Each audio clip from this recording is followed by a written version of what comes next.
Hello, my name is Dr. Carrie Jo Bucklin, and I am going to be sharing with you information about the history of pandemics and how they impact our society. So thank you for joining me with A Tale as Old as Time, Pandemics and Society. If you have questions after you viewed this, I'm on SU's campus, office 1615, and my email is carriebucklin@suu.edu.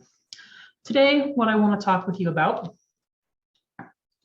is going to be the difference between pandemics and epidemics. Sometimes you'll hear these shared across different spaces and different times, and there's a slight difference between the two of them, and I'm going to go over that today. We're also going to talk about how pandemics are spread, general causes of pandemics, vectors, or what animal or water source, etc., actually is the transmitting body of viral pandemics, and then the societal impacts of pandemics and how they affect us on a larger scale. So to start with, epidemics and pandemics. A lot of times you will hear these terms used interchangeably, even though there is a difference. Frequently, especially in Hollywood, there are movies like Outbreak, Contagion, a couple of others. I'd always show these people in hazmat suits walking around trying to fight a disease in a certain area. When there is a sudden and typically rapid increase in the number of cases of a particular disease in a particular population, we would call that an epidemic. So if we have a group of people in, let's say, southern Utah, all of a sudden get sick with the exact same disease, the CDC or the state health organization would come in, look at everything, and we may classify that as an epidemic. The number of cases have to be very, very high for the population in question. And it's typically an exponential scale. And so it's a sliding scale. Once an area that is going through a sudden increase in the cases of disease moves from the first area to a second area, it has begun to spread.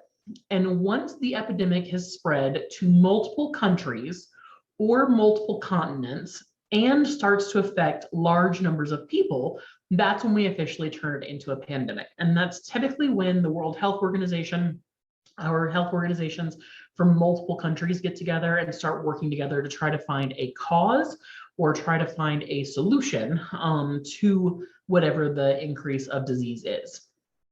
So if we think of the bubonic plague, Black Death, in the late Middle Ages of Western Europe, there was a massive spike of this Black Plague. It started in one country, it moved to multiple other countries, and as it moved across those multiple countries and affected large numbers of people, we would call that a pandemic.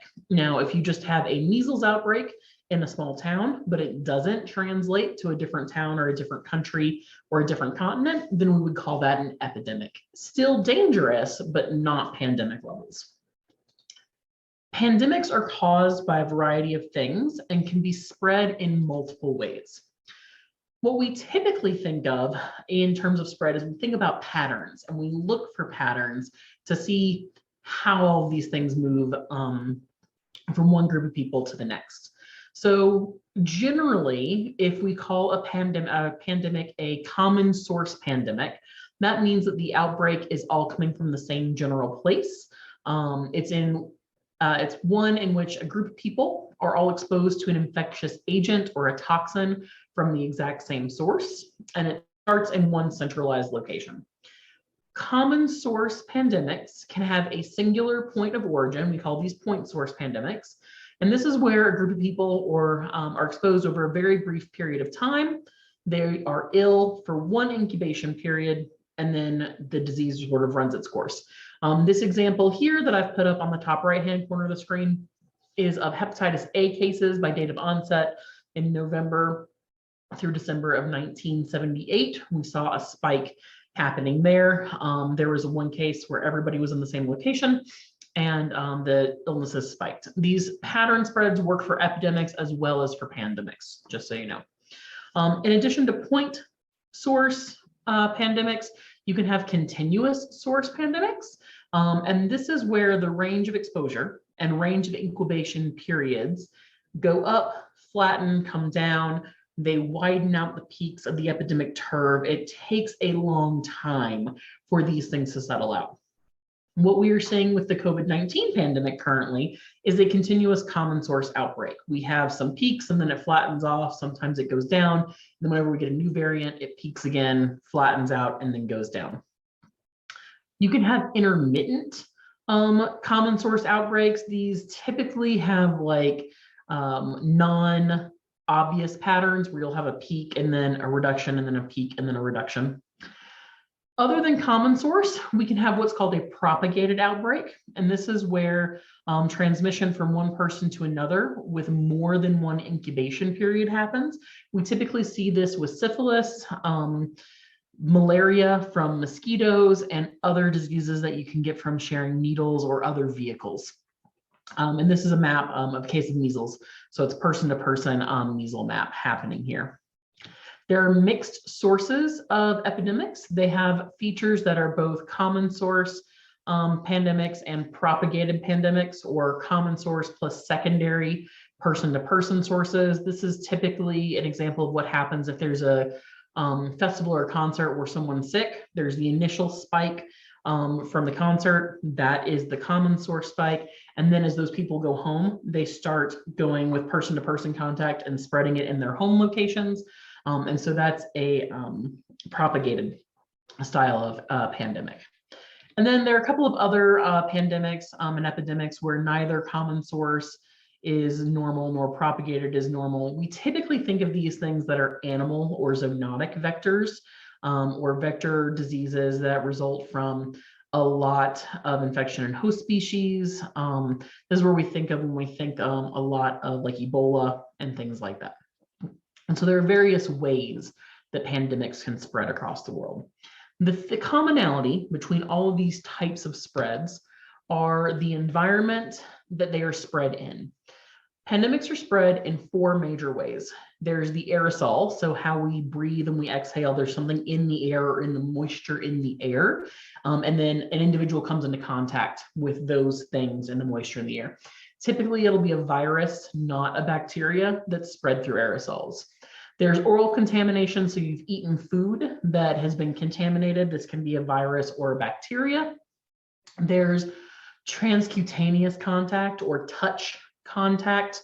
And so this is on the skin. This can be viral or bacterial. It tends to be more bacterial than viral, but viruses can be transmitted that way. And then wild fleas or other animals. So fleas are the most obvious example because that's how the Black Plague and the three major plagues that we track across the globe were spread. It was a combination of fleas and rodents. But any animal that gets into contact with people can have an environmental transmission like that. And then people interacting with other people are the second most common ways of spreading a virus. So aerosols, again, when you exhale, when you sneeze, when you cough, whenever a moisture leaves your body, you are contributing to aerosols that somebody else can come into contact with. There are things like tick-to-tick transmission, which we see in Lyme disease and things like that. And then there can be fleas transmission from people to people. There can be touch. People might have the disease and they can touch somebody else. And so there's a couple of other interhuman transmission processes that happen there. And so one of the viruses that people love to talk about a lot is the Ebola virus. It's this really weird snake-looking virus. Interestingly, most scientists don't necessarily call Ebola a pandemic. We call it an epidemic. It's fairly localized. There have been a few cases that have moved to other countries, but the case rate in those other countries is not the same as the host country, and it's fairly well contained. And so we tend to call it an epidemic. Most of the time, thanks to Hollywood, people are like, oh, Ebola must be spread from monkeys and apes, rabid chimpanzees that bit somebody. That's not actually how Ebola is spread. Ebola was originally spread by bat bites. You can also get it from gorillas, chimpanzees, porcupines, antelopes, etc. But what we actually found was there was a virus in a bat. Bat bit a human. Sometimes accidents happen like that. And then that's how the virus initially spread.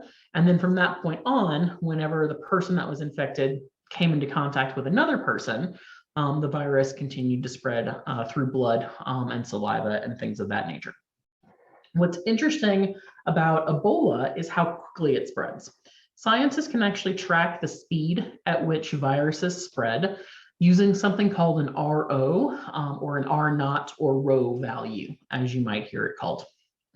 So here are some of the 9 most common or most talked about, I shouldn't say common, 9 most talked about pandemics that we use R values for. There's the MERS virus, which has a rho value of 0.8. There's the influenza virus that has a value of 1.5, and measles all the way in the bottom left-hand corner, which has a rho value of 16. Ultimately, what a rho value means is how many individuals can become infected from one beginning individual. So when we're tracking secondary person-to-person contact, when we're watching these rho values. So the MERS virus, if a person's infected with MERS, on average, they infect 0.8 or less than 1 people, less than 1 person every time they spread the disease. So it's not very transmissible. The lower your RO or your rho value is, the least easily transmissible it is. Influenza or the seasonal flu is 1.5. So for every sick person, they tend to infect an average of 1.5 other people. Ebola, 1 person tends to infect on average 2 other people if they're not taking the precautions. As of spring 2021, COVID-19 was at 2.5. So for every person that was infected, 2.5 were infected after that. This was before the Omicron variant came on the scene. Omicron has a closer to 3 or 3.2 rho value. SARS, which was our last SARS COVID virus, was a 3.5. And so going through these, mumps, rubella, measles are very common for children to get. And that's partly why they have the insane rho factor going on there. And so they're just really high infection rates. This is why the measles outbreaks that happen in airports and things like that are widely reported on, because a lot of these, they're very, very transmissible. A lot of measles, very, very transmissible. So one person with measles can infect on average 16 other people off 1 contact. So it's very, very transmissible. We typically say that if your transmission rate is 2 or less, it's not as bad as it could be. So you want to keep things as low as possible, of course, but anything under 2 is nothing to get super, super worried about. Once you start getting over 2, that's doubling as you're going through. Less than 1 is the best. I mean, 0 is the best, of course, but less than 1 is what you hope for. Less than 2 is what you would consider safe for everyday outings, etc. And so what we're seeing right now with COVID is it's above a 2.5. Other notable pandemics that aren't on this graph, the Black Plague has a rho value of 1.7. So it wasn't very easily transmissible, but it was very, very deadly. And then cholera has a transmission of 2.1, so just above Ebola. Also not, it's fairly transmissible, but it's not as transmissible as, like the mumps or smallpox or something like that. The problem with cholera, the reason it was so deadly is because it was how it was transported to the first humans. So its rho value being a 2.1 isn't as bad as it could be, but it's not great. And so to get into the meat of everything, we're going to be using this graphic as our guide. This is a graphic called the History of Pandemics, with the most recent era of time closest to us on the screen. So right here is the most recent era of time, with the farthest back point in time the farthest away. And so we're going to be looking at this.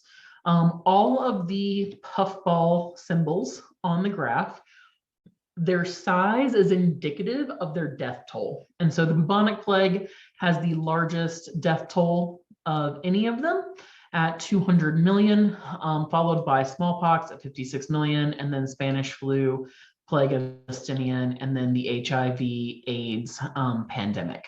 And so the size of the puffball is going to be indicative of how many people have died from that pandemic. Additionally, you can look at the death tolls and look at the history of pandemics and look at the type of bacteria or virus that causes them. So our top 5 in terms of death toll pandemics were the Black Plague, smallpox, Spanish flu, plague of Justinian, and HIV/AIDS. Of those 5, 3 of them are viral, 2 of them are bacterial. When we get more recent in time, what you'll notice is most recently in time, we have all viral pandemics. It's been actually a very long time since we've had a bacterial pandemic take over the world globally. There are still some areas of the globe that are dealing with cholera and fighting cholera, so they're still working through a bacterial infection with that. And the bacterial plague pandemic with that, but most of the pandemics that are plaguing modern era are going to be viral.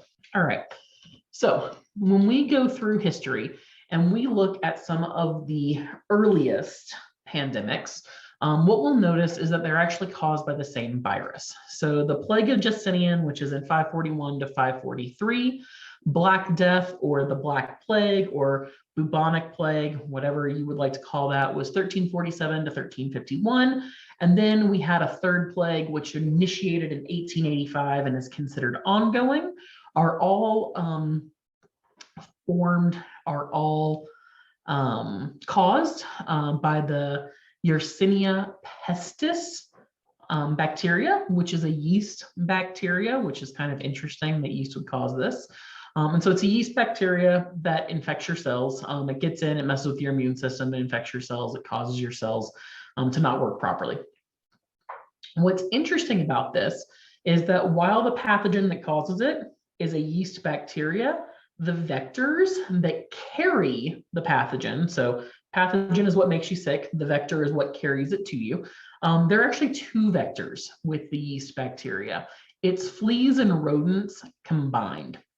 So what's interesting is that fleas and typically rats have a combination life cycle that allows this particular yeast bacteria to survive. It'll use both the flea and the rodent in a cycle in order to complete its life cycle and survive. And so typically hops back and forth between fleas and rodents at different stages of its life cycle, and everything's okay. That's what it's supposed to do. But when those fleas or rodents come into contact with people, that yeast starts infecting people, and that's when the bad things happen. And that's when everything like falls apart and we start getting the Black Plague. How we know that this is caused by the Yersinia pestis, we didn't have things like microbiology back in the late Middle Ages. What ended up happening was there was a professor who actually was helping look through the mass graves that were marked in France and other parts of Western Europe after the Black Death. And what they found is bacteria can actually get trapped in your dental pulp, so the dental pulp cavity of your teeth, during the course of getting infected. And so if you find teeth of victims that haven't completely decayed yet, you can actually find the bacteria inside the core of their teeth, and you can analyze it. And so looking at the dental pulp and looking at bones from these mass graves, we can actually identify microbial DNA that killed them. So we can actually identify all the microbial DNA that's happening there, and we can map that. And this is how they found out it was this style of yeast bacteria, which is really cool. Yersinia pestis is what we call a gram-negative COCCOBACILLUS bacteria. Gram-negative means that it can't be stained, so it has to have a special type of stain. It can't be stained purple, and it has a special structure that allows it to do that, which I'll talk about in a minute. It's part of what's called the Enterobacteriaceae family, and it's a family of of bacteria that are fairly good at infecting others, but it depends on the flea rodent life cycle in order for it to survive. It is the cause of 3 pandemics, including the Black Death, It's mostly transmitted to people from rodents, and it's it's very contagious. So the 1.7, it's less than 2, so it's not as bad as Ebola, but it's not good. It's more contagious than influenza. And so we have that. So that's sort of the breakdown of what Yersinia pestis is. Now, looking at the next set of pandemics, so 1817 to 1824 is the first cholera pandemic. 1820s, we had the second. 1830s, we had the third. 1860s, we had the fourth. 1880s, we had the fifth. And we have in 1890s, we had the sixth cholera pandemic. And then in 1961, to current time, we have a seventh cholera pandemic. We tend to lump the first 6 cholera pandemics together when we're looking at the outbreak and the numbers that have died from it.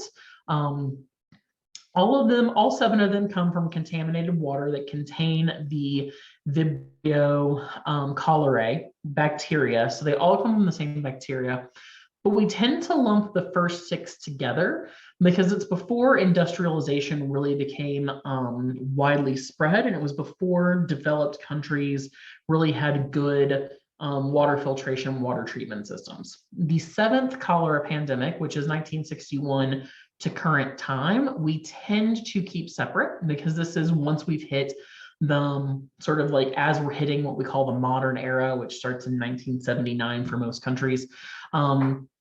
This is when we see most cholera outbreaks happening in developing countries or underdeveloped countries.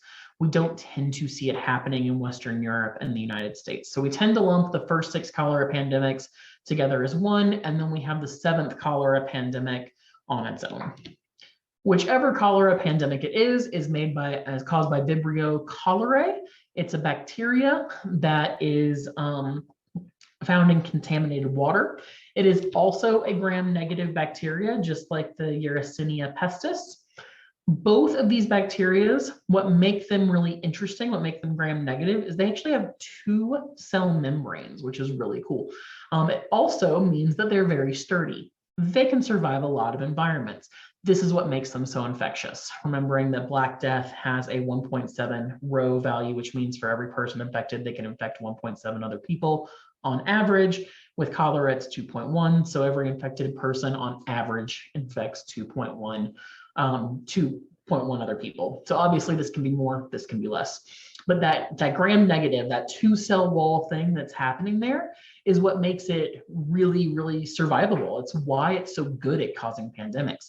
It's hard for our bodies to fight that off. It's trying to like break through 2 brick walls when you're not an Avenger kind of thing. And so it's really, really easy for them to survive in our body because it takes a long time for us to break those down. Other bacteria, gram-positive bacteria, can make us very sick. Things like methicillin-resistant Staphylococcus aureus, streptococcus, these things are gram-positive bacteria. They only have 1 cell wall, so they can definitely make us sick, but they are least likely to cause pandemics. So gram-negative bacteria are more likely to cause pandemics than gram-positive bacteria, which makes sense when you think about these 2-cell walls, or these 2-cell membranes, they have this extra layer of protection. Whenever you have an extra layer of protection, it makes it harder to fight you off. And so at this point, if you look at this timeline that we have here from 541 all the way through 1889, all of the plagues have been caused, all the pandemics, have been caused by bacteria. In 1889 to 1893 is when we see our first pandemic caused by influenza virus, or caused by a virus, not by a bacteria. And this is kind of interesting. When we look at this timeline, we have 541 to 543, which I believe is the Norman period. And then we have the Black Death period, the 1300s, which is the late Middle Ages. And then we don't really start tracking pandemics again until the early 1800s, so that Georgian era. And then we have cholera, and then cholera, and then cholera, and then cholera, and then cholera. And then in 1885, there's a third plague that's happening. It's mostly happening in developing countries, not necessarily Western developed countries, but it's been ongoing. And then in the 1889s, we get a ton of the flu happening. And then at the same time, we have cholera, and then we have another cholera, but everything else on this list are flu or viral. We call them flu, but they're viral pandemics. And so most of them are caused by a combination of influenza A or avian flu, a type of avian flu, and a human flu. So H1N1 is like a standard human kind of flu. H3N8 is a human flu. H2N2 is a human flu. H3N2 is a human flu. So H anything tends to be a human flu that happens with that. And so what we start seeing in the late 1800s, early 1900s is these influenza viruses. Typically, we think of them coming from birds. That's why their influenza A is avian flu. Typically, somehow there's a bird-person interaction, and the avian flu gets into our system. And so the Spanish flu of 1918 was a very prolific flu that Dr. Davis is going to talk about the history of that era, and I believe another video series. But we have the H1N1 in our bodies interacting with the avian flu, and that gets in and it creates this flu that that takes over, this virus that starts to take over. And then we see the same thing happening again in 1957 with what they termed the Asian flu, 1957 to 1959. An avian virus, H2N2, mixed with a human virus, H1N1, and they recombinated. They actually like met up, and then their RNA, which is their version of DNA, got mixed together, and they created a brand new strand of influenza virus that our bodies hadn't been able to fight off before. And then in 1968, it happens again. There's an influenza avian flu virus that mixes with the H2N2 virus that people had that in 1957, and it creates a new recombinant. And so we have all of these, every time a virus that's external to humans meets up with a virus that's inside people already, it recombinates, because viruses, the goal is to survive, to reproduce. And so the recombination of that actually makes them better at surviving inside our bodies. And so we have this thing going on.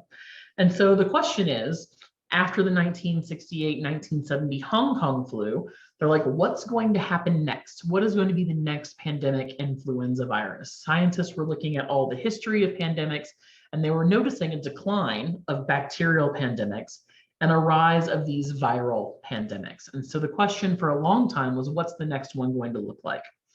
Well, in 2002, we got our answer, and that's when the severe acute respiratory syndrome, or SARS, came onto the scene. SARS-CoV-1 was in 2002 through 2003, and that was a novel virus. It doesn't look anything like a normal influenza virus. What they found were that bats and palm civets interacting with people were the transmission of this. Conveniently, SARS, the first one, wasn't as transmissible as the last one, or as the most recent one, and so it was able to be stopped relatively quickly. In 2009 to 2010, we saw a recombination of influenza with H1N1 happening again, only this time we called it swine flu because it was actually from interacting with pigs and people where we have this combination, which was slightly different from how the Spanish flu started with avian influenza and H1N1, and also didn't have a very high row value, so didn't infect people very quickly. And then in 2015, we saw MERS, the Middle Eastern respiratory virus. And that looked a lot more like the SARS-CoV virus than any of the other influenzas, also transmitted by bats, but also by camels, which was really interesting. And so that's an ongoing respiratory issue, but it's been downgraded from pandemic to epidemic for the most part. It is through multiple Middle Eastern countries, but it isn't spreading too far past that. And then, of course, in 2019, we saw COVID-19 come onto the scene, which is SARS-CoV-2.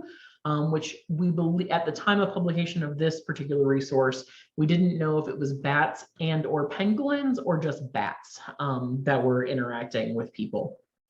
But we know that bats were a major cause. And what's interesting is the shape. And so it makes the COVID viruses, SARS-CoV, MERS-CoV, and SARS-CoV-2, super infectious. And what makes them at that 2.5, that 1.5 to 2.5 level infection rate is what they look like. And so your normal influenza virus, influenza A, is this blue image in the top left corner. And so it has spiky proteins on the outside made of 2 different proteins, HA and NA, and they are both required to enter and exit our cells, the host cells. Additionally, the RNA is found in long singular strands, which is pretty cool, but they're in different chunks. And so once you get into the influenza virus, once your immune system can actually get into that and can start breaking those things down, it's pretty easy to stop it from replicating. That's why it only has a 1.5 row transmission rate. And so it's pretty easy to get in and break that down. But the SARS virus, specifically SARS-CoV-2 or COVID-19, has a different type of protein that's on the outside. It's actually more like spikes, sort of like when you're going hiking and you get those stickers stuck to your legs or stuck in the fur of a dog if you're taking a dog on a walk, things like that.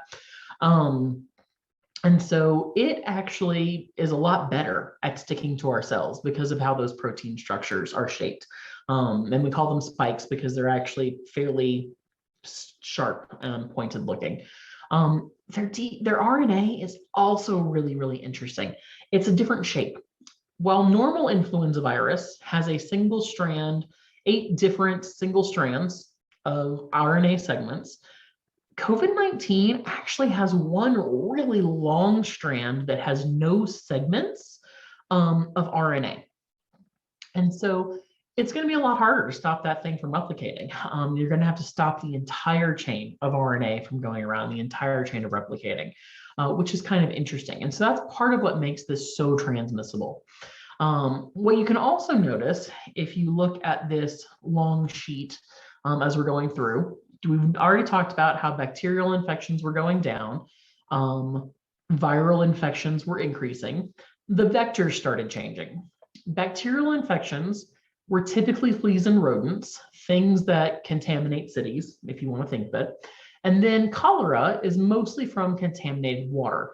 And so we start to see cholera pandemics slow down and start to reduce at the same time as we see industrialization and water sanitation and sewer systems really take off. And then the influenza viruses start coming onto the scene when we have more interactions with infected birds, infected bats, infected pigs, cattle, etc. And so we start to see more animal vectors, or what we would call a zoonotic vector, happening more recently in time, which is really interesting.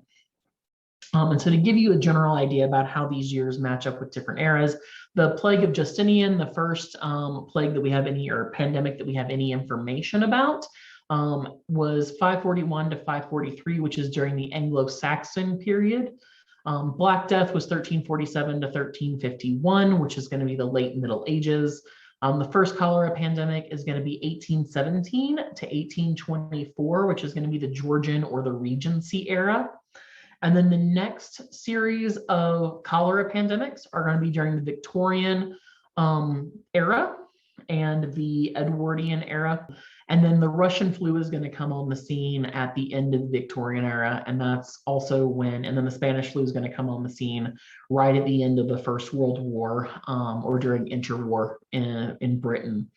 And then we won't see a lot of pandemics again until the 1960s, which is going to be post-World War II / modern era, depending on how you look at things. We're going to see the next batch of those.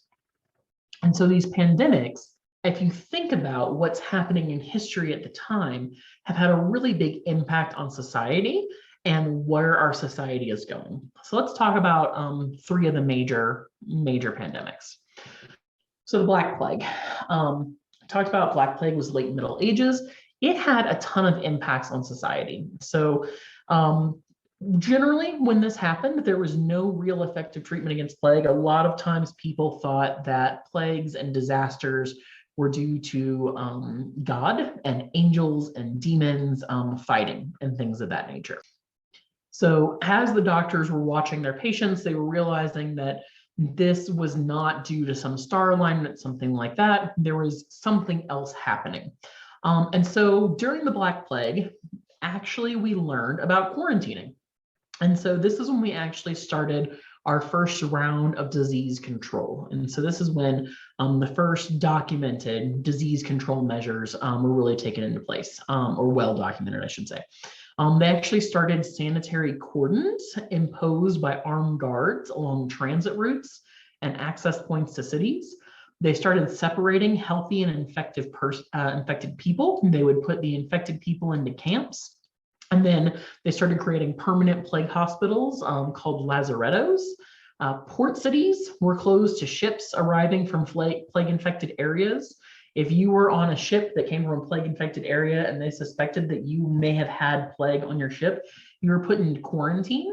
The ship was quarantined. All the passengers and all the crew were isolated into a lazaretto until they could prove that you didn't have the plague. The vessels were fumigated and actually put in quarantine for 40 days to make sure that there were no signs of plague and things of that nature. It's estimated that the Black Death killed 200 million people and completely decimated medieval Europe, and had really disastrous impacts on socioeconomic development, arts, culture, religion, politics, everything. What doctors noticed was that when you isolated people, some people got better, some people died. They also noticed that when they wore these are the plague doctor outfits, so these are what the doctors would wear as they were going to treat their patients. And this is essentially the first sort of like hazmat suit that we see. It's sort of similar if you think about what we think about hazmat suits now. They would wear the mask over their face with a hat, long robes that were covered their wrists all the way down to their ankles. They would have staves or sticks or other things so they wouldn't have to touch the infected individuals themselves. And this sort of shaped our understanding of how things were transmitted. They noticed when people were closer together that they were more likely to get sick. And so they devised ways to keep themselves from touching infected individuals and stop themselves from touching other infected individuals. They started noticing that when they would burn cities, when they would burn the rat population, when they would kill massive quantities of animals inside cities, all of a sudden the plague would go away. And so that's where the fumigation came in. They learned that something, they blamed the rats for a large part of it, but now we know it's a yeast that was on a flea that was on a rat. They would start doing all of these things. And so our first real understanding of how to treat infected people came from this plague. The doctors that were tending to the sick started to take notes and started taking an empirical approach to medicine and the treatment of disease. And this is where we're going to really see like a scientific revolution happening. Before this, people would say, I think this happens, so I'm going to come up with an explanation for why it does rather than doing testing.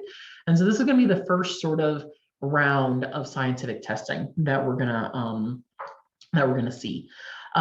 This idea of quarantining and social or physical distancing of middle and elite households in Europe are going to happen here. The first true quarantine is going to happen in 1377 at the Adriatic port of Ragusa. And by 1460s, quarantines were completely routine in European Mediterranean. What we also saw happening was that this wave of plague, we think originated from an Asian country, but moved back to Asia along the Silk Road and settled into China and gave rise to the third plague pandemic. Going from there, in 1894, Alexandre Yersin is the one who discovered the bacteria Yersin pestis, named after him, in a bunch of specimens of plague patients and dead rats that he'd treated in Hong Kong and talked to in Hong Kong. And so over the following years, the plague ended up becoming endemic in countries rather than pandemics, and so it slowed and it stopped traveling between countries. What we also learned in this period is that we think the medieval wars, the war of labor, and things like that was started because of this plague. When you lose 200 million people in that short of a time frame, labor becomes very important. And we're actually seeing some of these trends happening again during the COVID-19 virus or during the COVID-19 pandemic. We're seeing a lot of people leaving the workforce. They're either retiring early, they are staying out on long-term disability because of long COVID. They're staying out for a month or more on short-term disability because of COVID symptoms, or unfortunately, they're passing away. And so we're seeing how the value of labor is shifting during pandemics, and in the case of the Black Plague, at the end of pandemics. So that's one of the things that we noted, was that a medieval society really started to break down after the Black Plague. You don't have a guarantee of labor anymore after the Black Plague. Noble houses don't necessarily have people to work the fields, people to give them income like they used to have. And then with this, a lot of peasant uprisings happened afterwards. They started to note their worth, they started to note their value. And so peasant uprisings started to happen. And then we had medieval Europe's resources wars, with nobles and their men at arms attempted to replace rent, attempted to subdue everyone and try to replace rent with plundered items. And so we had all of these different resource wars. Towards the during the Tudor period, which is going to be at the end, so we're going to have plague, and then we're going to have a couple of other periods. And towards the end of the Tudor period, you might remember the War of the Roses and things happening at that period, where we're looking at the resource wars and the War of the Roses. And a lot of that is going to be because of the trickle-down effects that's happening with these effects from the Black Plague. And so we're gonna have a lot of societal implications. If you were thought to come from a plague city, you were quarantined, you were isolated, you were considered anathema, we didn't talk to you, we didn't touch you, only plague doctors were able to go and deal with you. There are political ramifications. So noble houses versus peasants versus like field labor, indentured servitude, that intersectionality is going to change. And then simple economics are also going to be affected. When you think about quarantining a vessel for 40 days, so a month and a half, give or take, you are stopping commerce from each of those cities, from each of those vessels for a month and a half. We're seeing that now with COVID. People are like, man, shipping used to get to me in 3 days. Now it's taking me a week. Imagine shipping used to take, let's say, a month, and now it's taking, 2.5 months for you to get something that you need because of this pandemic. And so that's going to shift the economics of all the countries involved as well. If you're coming from a plague city, you're going to be instantly quarantined. Your goods aren't going to get offloaded, and you're going to hope that none of your goods are going to spoil while they're on the ship. So this can be bad news for if you're having to import any fruits, vegetables, meats, things like that.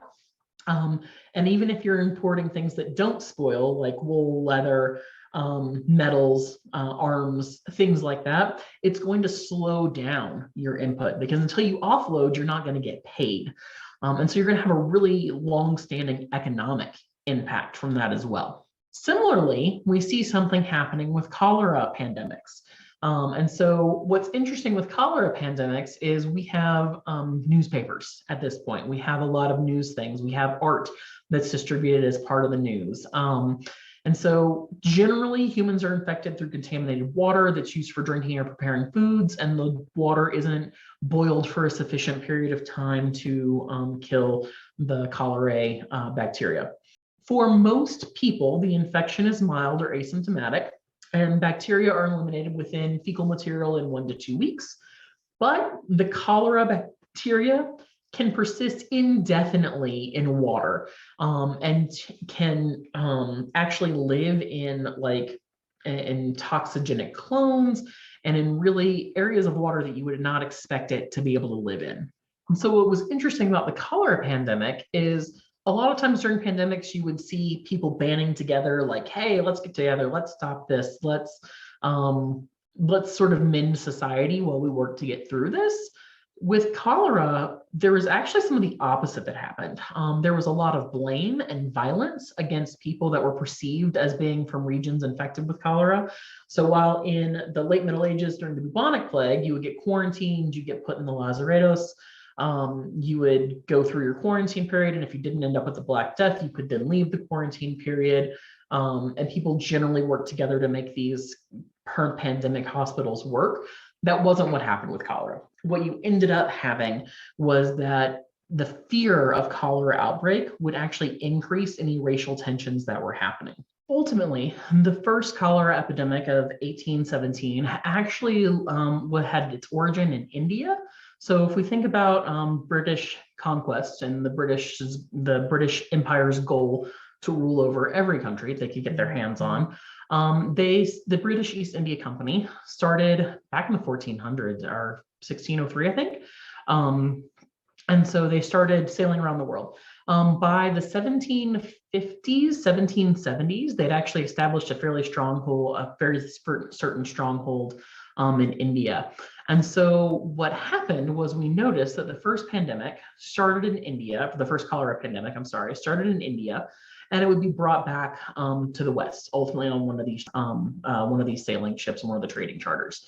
And so anytime that there was talk of a pandemic or cholera outbreak, there would be this rise in anti-Asian sentiment towards Indian people and their culture in the West during that outbreak, and every following outbreak, no matter where the original source came from. Eventually, the disease was strongly associated with Asia and South Asia in particular, and they were always seen to be blamed for cholera.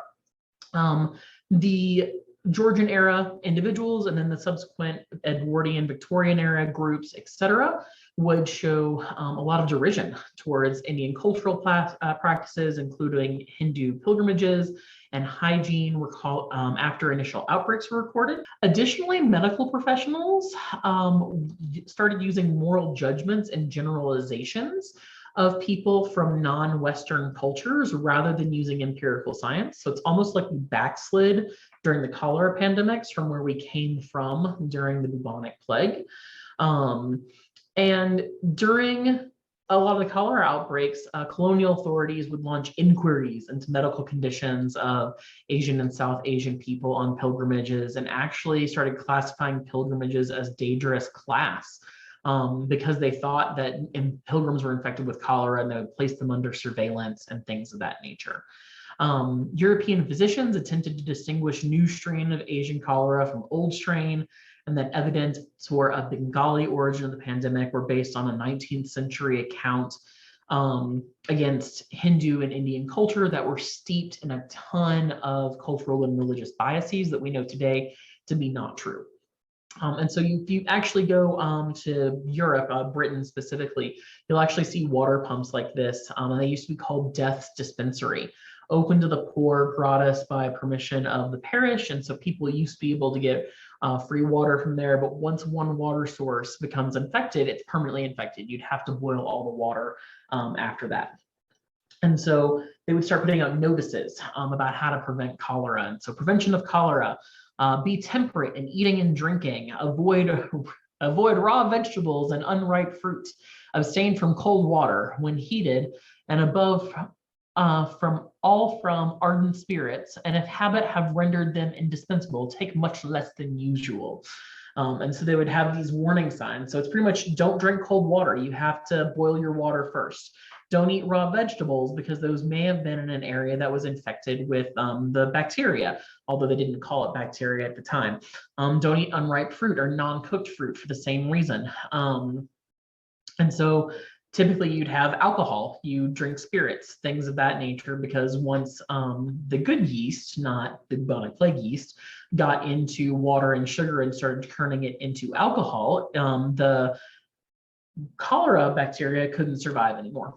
And so it was sort of a battle of the bacteria moments, and brewer's yeast ended up winning and also didn't kill you. So you'd end up drinking beers or ales or spirits instead of water. And so we could see this. And so we have some of those major societal impacts from cholera. There were a lot of political impacts from this. So if you can imagine a country blaming a second country for all of the outbreaks, no matter where they actually originated from, you can start to see a lot of political unrest is going to happen from that. You're going to see that there's going to be how the countries interact are going to change. There's going to be a lot of blame happening. There's going to be a lot of blame shifting going on. And so you're going to see a lot of that. Additionally, there's going to be some economic shifts. If you are a person coming from the country that is being blamed from cholera, whether it is true or not, you're going to see your sales go down. People are not going to want to buy your goods, and so they're not going to want to hire your services. And so you're going to see this economic shift of people only buying and purchasing from those countries when necessary or when they have to. And so we're going to see a bunch of these shifts happening during these cholera periods. And so that sort of brings us to today and what we're seeing in today's world. There have already been, even though COVID has only been going on since fall of 2019, really hard in the US since February, March of 2020, we've already seen some impacts that COVID's had. From a social perspective, 1.6 billion students were out of school. That's K-16, so that's elementary, middle, high school, and higher education. They're out of school for extended periods of time. This is either due to schools being shut down, schools going virtual and then not having technological access, or them being out sick in quarantine. So it's a variety of reasons why they might be out of school. We saw a decrease by about 30% in investment in clean energy than we had been. So we'd actually seen this really stark increase in investment in clean energies. And then when COVID hit, we saw a really drastic decline, more so than was anticipated. Obviously, with the pandemic, we would see investments decrease across a number of fields and increase in medical fields. That would just make sense. But this was a much more drastic decrease than originally anticipated. And the current stats are suggesting that there's going to be an additional 251 million people pushed into poverty by 2030. Obviously, we're going to have to wait and see how that plans out. But a lot of that is because of how the stock market behaved. And so there's been this economic impact of coronavirus. We can see here, there's a dotted line that shows the start of the pandemic. All of the major stock markets across the globe drastically plummeted in spring 2020, when we really start thinking about the pandemic is hitting multiple countries at once and actually being declared a pandemic by the World Health Organization. So the Nikkei market, the Shanghai market, Dow Jones, Italy, and FTSE are the major markets that we track. And the Italian market and FTSE dropped as low as negative 38%. Where the Shanghai market was a little bit better off at negative 11%, and everything else was in between. So Dow Jones is the US market standard, if you want to think about it, and we were about a negative 30%. They dropped drastically because you never know what's going to happen in a pandemic. And so if you've noticed, whenever any political leader speaks, the stock market drops. It doesn't matter if they're announcing something horrible, like a pandemic, or if they're announcing something nice, like they got a puppy yesterday. As soon as the stock market does not like change. And so whenever there is a major change, anybody in the news talking about anything, the stock markets are going to plummet. They slowly worked their ways back up, and they dropped a little bit right before the first vaccine was announced. Once again, markets don't like change. And so this looking at all right, so we have people working on this, we have money getting thrown into the scientists, we have money thrown at research labs to try to find a vaccine, try to find a vaccine, try to find a vaccine.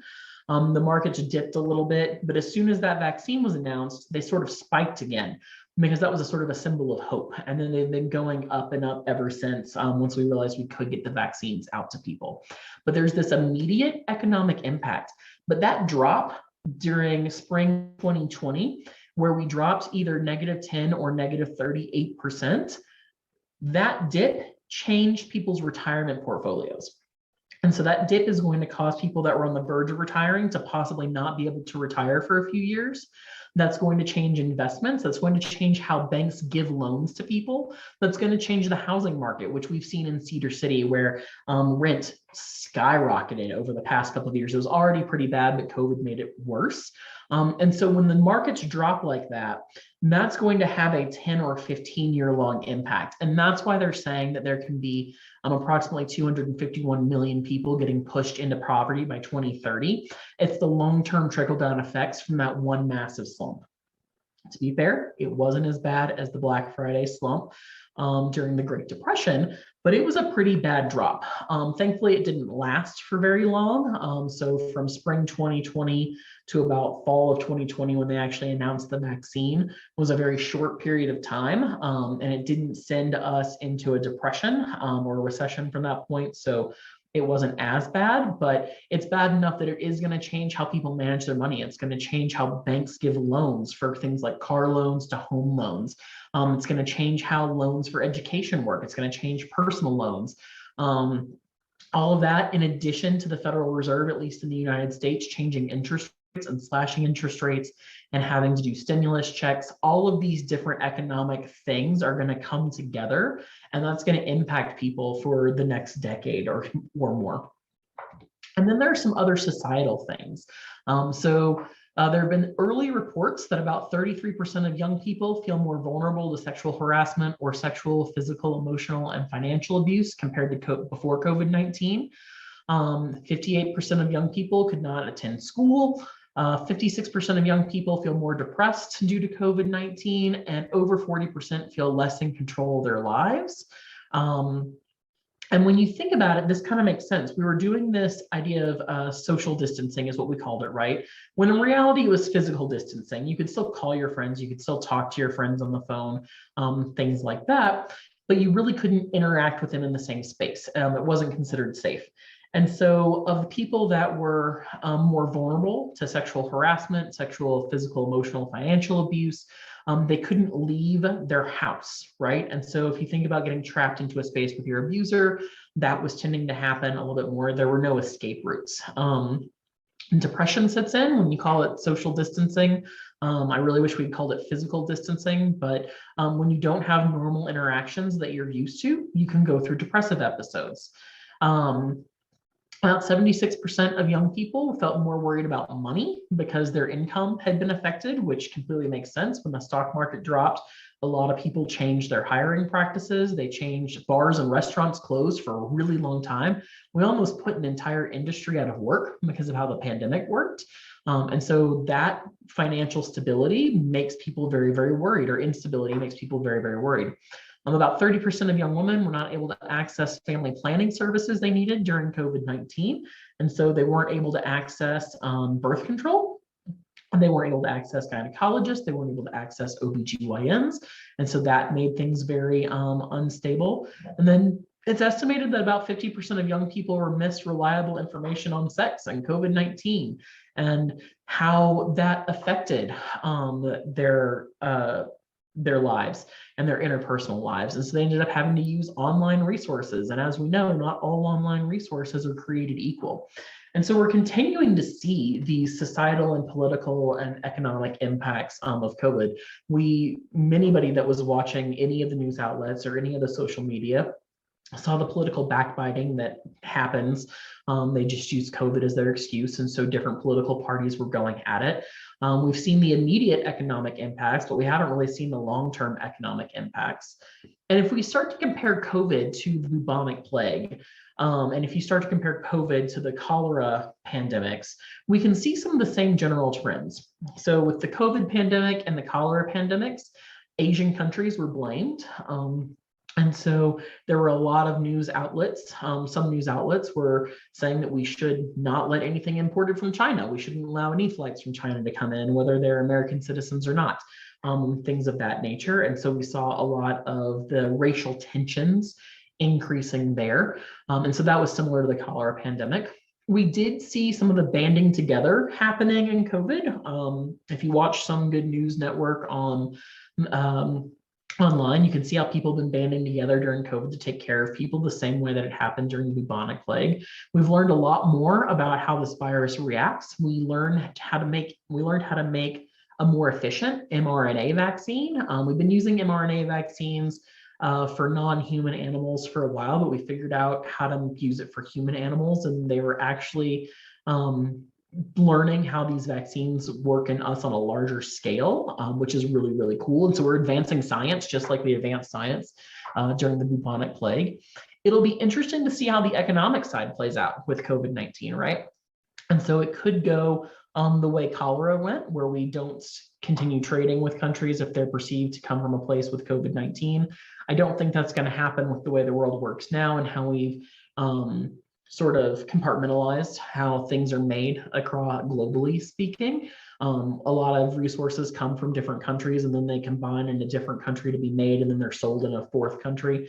And so I don't suspect that what happened with the cholera outbreak would happen here, but we could see a new style of War of the Roses, right? We've already seen how fast food industry, right, is now hiring at $16 and $19 and $20 an hour when it used to be minimum wage. And so we're sort of seeing our own version of a income flow changing because of COVID, similarly to how it changed during the bubonic plague.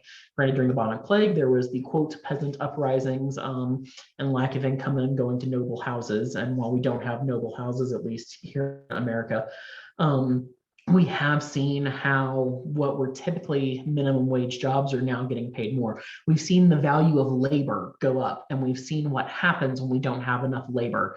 And so the value of labor has been changing. And so that's been a pretty interesting change that's happening there. All right, and that's where we're going to end this topic, Tale as Old as Time, Pandemics in Society. If you have any questions after this, please feel free to reach out. My email is Carrie Bucklin, CARRIEBUCKLIN @suu.edu. I'm also on campus at SUU in the Science Center, room 115. So just swing by. It was great talking with you.